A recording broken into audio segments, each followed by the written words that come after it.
sono beraye prai bai in palo tui kho a Calvary Calvary ha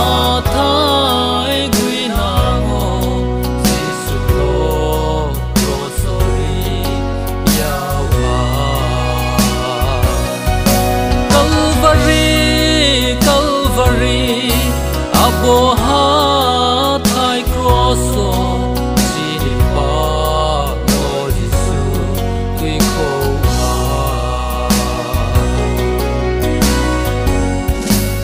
chini baoh ye Jisu du ko sto mai ha wana mo bai rang sung ka mo ro chini cross no Jisu ma bal ha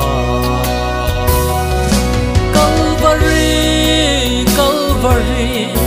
ha thai gui na ho Jisu lo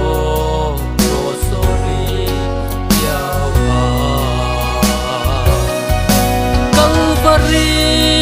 Calvary abo ha thai cross chini pa lo Jisu tui kho a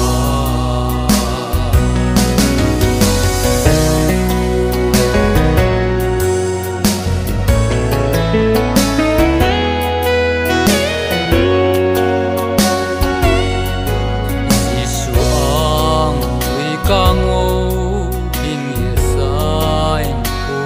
o ke ha po tui ri mai nai se kri sa sau ni tui se bai kho ri ha